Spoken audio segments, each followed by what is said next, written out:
Hello everyone, welcome back to our YouTube channel. आज की video में एक बहुत ही इंपॉर्टेंट टॉपिक हम डिस्कस करेंगे जो कि है सेक्शन 43BH।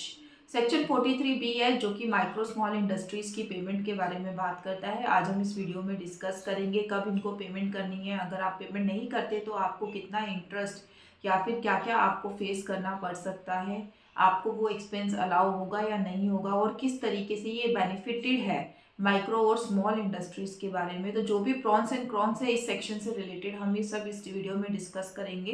वीडियो थोड़ा लेंथी हो सकता है but definitely it will be useful for you. So आइए वीडियो को स्टार्ट करते हैं। Section 43BH। सेक्शन 43BH को डिस्कस करने से पहले इसका एक बैकग्राउंड चेक कर लेते हैं कि सेक्शन 43B होता क्या है। देखिए, सेक्शन 43B जो हमारा सेक्शन है वो रिलेटेड है हमारा पेमेंट बेसिस पर। जैसे कि अगर आपकी कुछ पेमेंट्स ऐसी होती हैं जो आपने पेमेंट्स अभी नहीं की, आप फ्यूचर में पेमेंट करेंगे उनकी, तो हमारी अकाउंटिंग, क्योंकि अभी तक अक्रूवल बेसिस हम अकाउंटिंग फॉलो करते थे, सारे बिजनेसेस में usually accrual basis accounting follow होती है। तो उस केस में क्या होता है कि आपने एक्सपेंस को बुक किया तो फिर आपको वो एक्सपेंस अलाउ हो जाता है। वेदर आपने उसकी पेमेंट की है अभी या नहीं की है, डजेंट मैटर। आपने अगर अपना एक्सपेंस बुक कर लिया है तो डॉक्यूमेंट्स में तो आपको वो एक्सपेंस अलाउ होता है। बट सेक्शन 43B कहता है कि देयर आर फ्यू एक्सपेंसेस जो आपको अलाउ होंगे ओनली आफ्टर द पेमेंट। जब आप उनकी पेमेंट कर देंगे जब भी आपको वो इनकम टैक्स के अंदर अलाउ होंगे। अदरवाइज क्या होता है, जब हम इनकम टैक्स के लिए इनकम को कैलकुलेट करते हैं तो उस इनकम में वो एक्सपेंसेस हम ऐड बैक कर देते हैं, यानी कि वो आपकी इनकम का पार्ट माना जाता है अगर उन एक्सपेंसेस की आपने पेमेंट टाइमली नहीं की है तो।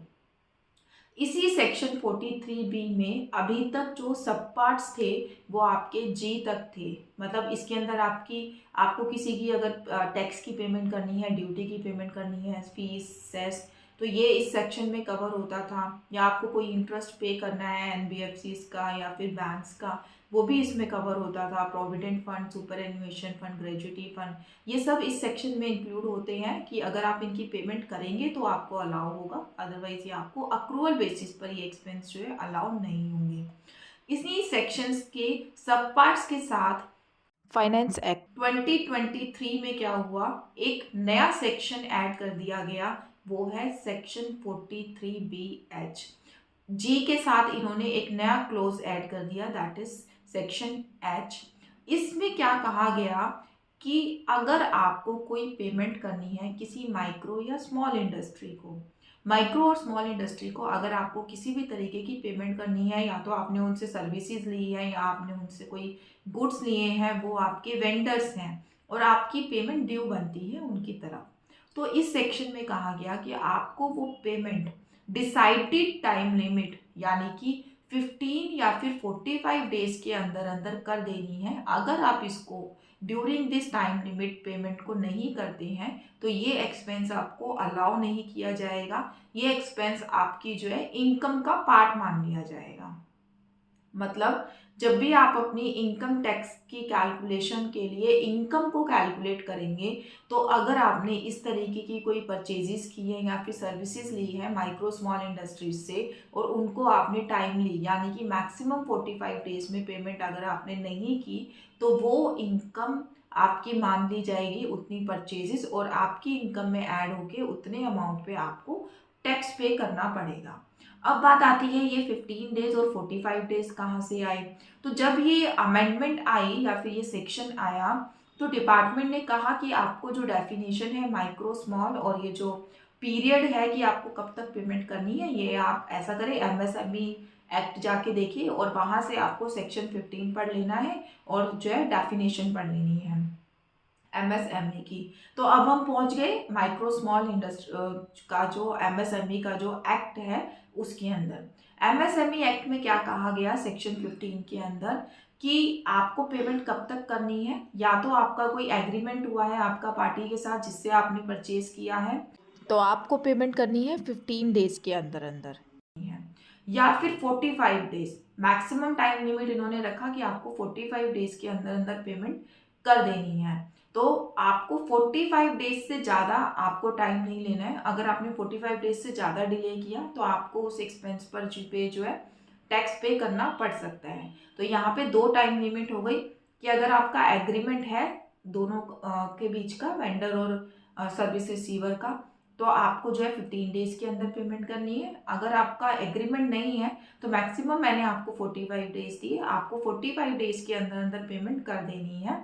अपार्ट फ्रॉम दिस, अब आपके दिमाग में ये बात आ रही होगी कि मान लो मेरी तो वेंडर से जो है टर्म्स है कि मैं उसको 6 मंथ या फिर 3 मंथ क्रेडिट पे भी मैं उसको पेमेंट कर सकता हूँ।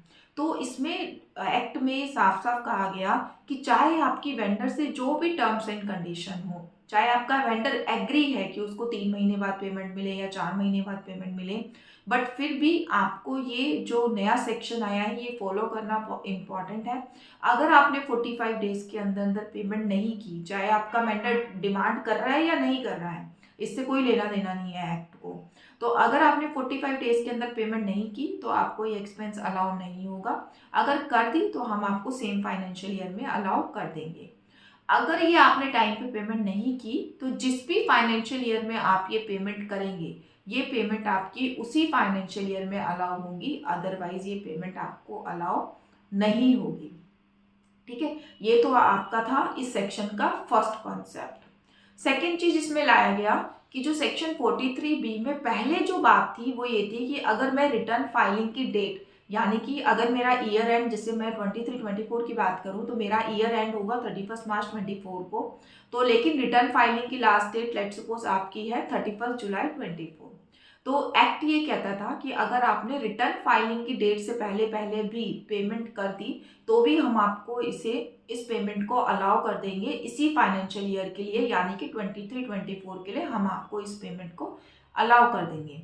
बट जब सेक्शन 43BH आया तो इस सेक्शन में स्पेसिफिकली ये कहा गया कि ये जो रिटर्न फाइलिंग की डेट से पहले अगर आपने पेमेंट कर दी तो आपको अलाउ हो जाएगी। ये कॉन्सेप्ट जो अदर सबसेक्शंस पे एप्लीकेबल हो रहा है 43B के, वो आपका 43BH के केस में एप्लीकेबल नहीं होगा। यानी कि अगर आपने पेमेंट मान लीजिए 31 मार्च के बाद करी है और आपने अप्रैल में पेमेंट करी है, तो आपने पेमेंट तो कर दी अपनी रिटर्न फाइलिंग की डेट से पहले, बट आपने क्योंकि पेमेंट नेक्स्ट फाइनेंशियल ईयर में करी है तो आपको वो अलाउ भी नेक्स्ट फाइनेंशियल ईयर में होगी, उससे पहले वो पेमेंट अलाउ आपको नहीं होगी। तो ये था आपका सेक्शन 43BH। अब यहाँ पे ये बात आती है कि ये माइक्रो और स्मॉल इंडस्ट्रीज है कौन कौन किनको ये डिपार्टमेंट ने इतना बड़ा बेनिफिट दिया है। अगर मैं एमएसएमई एक्ट को देखूं तो एमएसएमई एक्ट के अकॉर्डिंग आपकी जो माइक्रो और स्मॉल की डेफिनेशन है वो है, अगर हम माइक्रो एंटरप्राइजेस देखें तो अगर आपकी सेल टर्नओवर 5 करोड़ से कम है या 5 करोड़ है और आपका जो इन्वेस्टमेंट है प्लांट एंड मशीनरी में वो 1 करोड़ से ऊपर का नहीं है, तो आप हैं एक micro enterprises. Same as small enterprises की डेफिनेशन अगर आप पढ़ेंगे तो अगर आपकी टर्नओवर 50 करोड़ से नीचे है या फिर 50 करोड़ है और आपका इन्वेस्टमेंट जो है 10 CR से कम है या फिर 10 CR है इन प्लांट एंड मशीनरी, तो आप एक स्मॉल एंटरप्राइजेस आ जाते हैं। तो इन टोटलिटी अगर हम इस कॉन्सेप्ट को देखें तो अगर आपकी सेल 50 CR से कम है और आपका जो इन्वेस्टमेंट प्लांट एंड मशीनरी में है वो 10 CR से कम है तो आप बन जाते हैं माइक्रो और स्मॉल एंटरप्राइजेस। इस केस में आपको है बेनिफिट कि आपकी जो भी रिकवरी होनी है डेटर्स की वो आपको 45 डेज के अंदर अंदर हो जाएगी, क्योंकि अगर आपको ये रिकवरी 45 डेज के अंदर अंदर नहीं होती तो जो भी आपका डेटर है जिसने आपसे प्रोडक्ट परचेज किया है या फिर सर्विसेज ली है उसको वो एक्सपेंस अलाउ नहीं किया जाएगा अंडर दिस न्यू सेक्शन। तो ये तो था हमारा सेक्शन 43BH। अब इस सेक्शन के साथ भी जो है बहुत सारी क्वेरीज निकल के आई कि ये जो माइक्रो और स्मॉल एंटरप्राइजेस हैं इसमें ट्रेडर्स इंक्लूड है या नहीं है। ये एक बहुत बड़ी कंफ्यूजन है जो अभी राइट नाउ सबको फेस हो रही है कि क्या ट्रेडर्स को भी ये बेनिफिट मिल रहा है कि अगर मैं कोई मैन्युफैक्चरर नहीं हूँ, मैं कोई सर्विस प्रोवाइडर नहीं हूँ, मैं जस्ट एक ट्रेडर हूँ, माल लेकर आगे जस्ट बेच देता हूँ, तो उस केस में क्या मैं माइक्रो और स्मॉल एंटरप्राइजेस की डेफिनेशन में फॉल करता हूँ? क्या मुझे ये बेनिफिट मिलेगा कि मेरे डेटर से पेमेंट 45 डेज के अंदर अंदर रिकवर हो जाएगी? तो इसका आंसर है नो। ऐसा क्यों? ये भी मैं आपसे डिस्कस कर लेती हूँ। एक्चुअली होता क्या था, जुलाई 2021 से पहले जो हमारा एमएसएमई एक्ट था, वो आपका जो है एमएसएमई एक्ट की जो डेफिनेशन थी, जो उसमें माइक्रो स्मॉल या मीडियम एंटरप्राइजेस की जो डेफिनेशन आती थी, उसमें ट्रेडर्स इंक्लूड नहीं थे। ट्रेडर्स जो है एमएसएमई एक्ट में रजिस्टर नहीं करा पाते थे, वो इसमें इंक्लूड नहीं थे जुलाई 21 से पहले। बट जुलाई 21 में एक मेमोरेंडम लाया गया जिसके अकॉर्डिंग एमएसएमई की डेफिनेशन में होलसेलर या फिर ट्रेडर्स को भी इंक्लूड किया गया। बट जब ये मेमोरेंडम आया, इसी के साथ साथ सितंबर में एक मेमोरेंडम और ला दिया गया जिसके अंदर ये लिखा गया कि हमने ये डेफिनेशन में माइक्रो और स्मॉल इंडस्ट्रीज की डेफिनेशन में होलसेलर या ट्रेडर्स को इंक्लूड तो कर दिया है, बट ये जो इंक्लूजन है ये जो है to the extent lending, priority sector lending के लिए ही आपका इम्पॉर्टेंट है।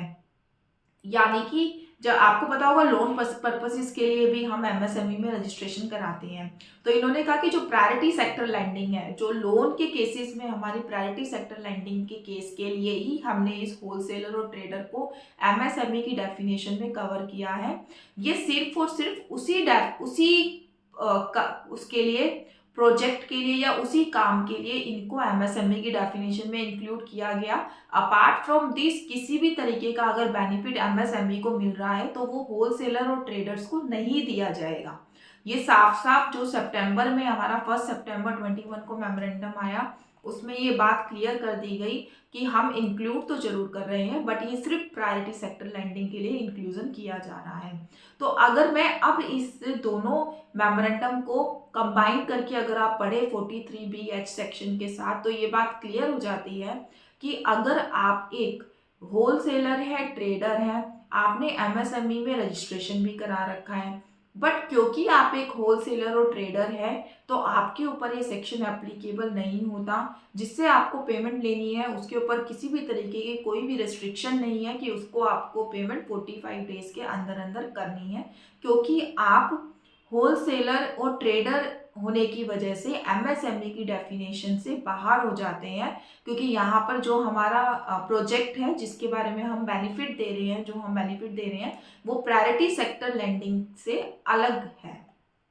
तो यहाँ पे ये बात क्लियर हो जाती है कि अगर आपकी क्रेडिटर लिस्ट में कोई होलसेलर या ट्रेडर है और वो एमएसएमई में रजिस्टर भी है, तो आपको उस केस में घबराने की ज़रूरत नहीं है। आप उसको पेमेंट अपनी जो आपकी नॉर्मल लैंडिंग क्रेडिटिंग टर्म्स हैं, आप उसके अकॉर्डिंग वो पेमेंट कर सकते हैं, वो एक्सपेंस आपको अलाउ होगा। तो यहाँ पर हमने बात कर ली 43BH के बारे में कि किसके ऊपर एप्लीकेबल होता है, क्या डेफिनेशन में कवर होता है और आपको क्या क्या जो है सावधानी बरतनी है जब भी आप पेमेंट करेंगे तब। ठीक है, अब बात आती है कि मान लीजिए मैंने वो पेमेंट नहीं करी टाइम पे, तो क्या होगा। नंबर 1 जो मैं अभी भी मैंने डिस्कस किया, अगर आप टाइम पे पेमेंट नहीं करते तो वो आपको एक्सपेंस अलाउ नहीं होगा। जिस ईयर में आप पेमेंट करेंगे उस ईयर में आपको वो एक्सपेंस अलाउ होगा। नंबर 2 जो इसका साइड इफेक्ट है वो ये है कि अगर आपने किसी भी माइक्रो और स्मॉल एंटरप्राइजेस को टाइम पर पेमेंट नहीं करी, 45 डेज के अंदर अंदर नहीं करी आपने पेमेंट, तो अब आपको पेमेंट करनी पड़ेगी विद इंटरेस्ट। और ये इंटरेस्ट का अमाउंट कितना होगा, this is 3 times of bank interest as notified by RBI. जो भी आरबीआई का इंटरेस्ट रेट उस टाइम पे चल रहा होगा उसके 3 टाइम्स रेट जो है आपको पे करना पड़ेगा उस पेमेंट के ऊपर, अगर आपने डिले करा तो। और ये पेमेंट आपको इनकम टैक्स में एज एन एक्सपेंस अलाउ भी नहीं की जाएगी।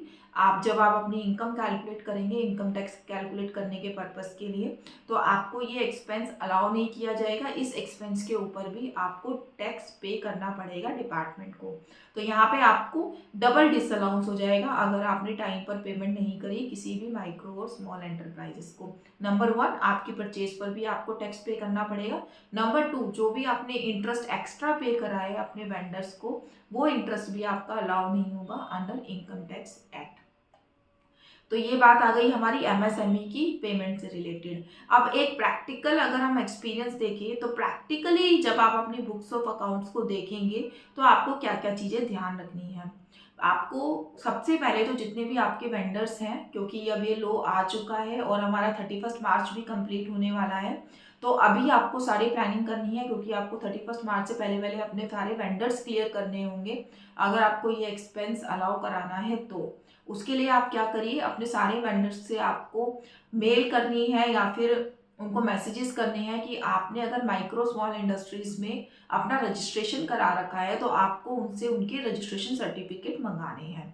रजिस्ट्रेशन सर्टिफिकेट मंगाने के बाद आपको ये चेक करना है कि वो किस कैटेगरी में आते हैं, माइक्रो में आते हैं या स्मॉल में आते हैं। अगर वो माइक्रो और स्मॉल कैटेगरी में है तो उन स्पेसिफिक वेंडर्स की पेमेंट का आपको ध्यान रखना है कि आपको उनकी पेमेंट 45 डेज या फिर अगर आपका एग्रीमेंट है तो 15 डेज के अंदर अंदर क्लियर कर देनी है। अदरवाइज क्या होगा, एक्सपेंस डिसअलाउ हो जाएगा। ठीक है। और अगर आप खुद भी एक माइक्रो और स्मॉल एंटरप्राइजेस की कैटेगरी में आ सकते हैं और आपने अभी रजिस्ट्रेशन नहीं कराया हुआ, तो मैं आपको भी ये रिकमेंड करूंगी कि आप भी अपना एमएसएमई में रजिस्ट्रेशन करा लीजिए। उससे क्या होगा, जो आपकी पेमेंट आनी है वो भी आपकी टाइम पर पेमेंट आएगी। 45 डेज के अंदर अंदर आपको पेमेंट रिसीव हो जाएगी फ्रॉम योर डेटर्स। ठीक है। दूसरी चीज आपको क्या ध्यान रखनी है, आपको इस सर्टिफिकेट में ये भी जरूर देख लेना है कि जो एमएसएमई सर्टिफिकेट है उसमें उन्होंने रजिस्ट्रेशन कराते समय अपने आप को एज अ मैन्युफैक्चरर दिखाया है, ट्रेडर दिखाया है या फिर होलसेलर दिखाया है। ऐसा इसलिए क्योंकि अगर वो ट्रेडर या होलसेलर है तो आपके ऊपर किसी भी तरीके की कोई बाउंडनेस नहीं है कि आपको उनको पेमेंट टाइम पर ही करनी है। तो ये छोटी छोटी चीजें हैं, आपको ये सब ध्यान रखना है ताकि आप अपना एक्सपेंस अलाउ कर पाए और आपको इनकम टैक्स कम से कम पे करना पड़े।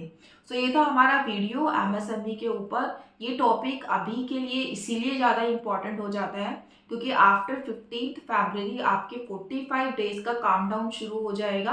काउंटडाउन करते करते आपका 31 मार्च तक जितने भी इस तरीके के वेंडर्स हैं जिनकी पेमेंट ड्यू हो जाती है 15 फरवरी के से पहले के जो बिल्स हैं आपके 31 मार्च तक सारे क्लियर हो जाने चाहिए, क्योंकि 45 डेज आपके वहाँ पर कंप्लीट हो जाते हैं।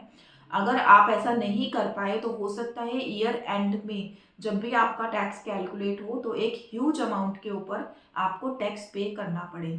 एक बात और, यहाँ पर इस कॉन्सेप्ट को लेकर भी बहुत कंफ्यूजन है कि मान लीजिए आपके वेंडर ने एमएसएमई सर्टिफिकेट नहीं लिया हुआ, रजिस्ट्रेशन नहीं कराया हुआ, बट उसकी टर्नओवर और उसकी इन्वेस्टमेंट को देखते हुए उसकी कैटेगरी एक एमएसएमई की आती है, तो आपको क्या करना है। देखिए, लो अभी इस पार्ट पर क्लियर नहीं है। कुछ लोगों का व्यू है कि उनके पास सर्टिफिकेट होना जरूरी है, या फिर कुछ का ये व्यू है कि वो इस कैटेगरी में आ रहे हैं वो ही जरूरी है। तो मेरा यहाँ पे पर्सनल व्यू है कि आप उन्हीं पार्टीज को यहाँ पे कंसीडर करके चलिए जिसके पास एमएसएमई का सर्टिफिकेट हो, उन्हीं की आपको जो है टाइमली पेमेंट करनी है, आप ये मान के चलिए। बट हाँ, अगर आप अदर्स की भी करना चाहते हैं तो ये आपकी विश है। बट लॉ के अकॉर्डिंग कहीं पर भी ये क्लैरिटी नहीं दी गई है कि सामने वाले के पास एमएसएमई का सर्टिफिकेट होना ही चाहिए या नहीं होना चाहिए। अगर आपको सामने वाले का माइक्रो स्मॉल एमएसएमई का आपको नंबर पता है, रजिस्ट्रेशन नंबर पता है, आपके पास सर्टिफिकेट नहीं है, तो उसी की कैटेगरी आप जो है एमएसएमई की वेबसाइट पे जाकर भी चेक कर सकते हैं। वहाँ पर उन्होंने ऑप्शन दिया हुआ है कि आप वहाँ पे जाके ये चेक कर सकते हैं कि वो माइक्रो में आ रहे हैं, स्मॉल में आ रहे हैं, और उन्होंने किस अपने उसको लेके अपने आप को, बिजनेस को लेके अपने आप को रजिस्टर कराया हुआ है, वेदर ट्रेडर, होलसेलर, मैन्युफैक्चरर या फिर service provider. So thank you so much for watching this video. Video पसंद आया हो तो वीडियो को लाइक और चैनल को सब्सक्राइब जरूर करिएगा।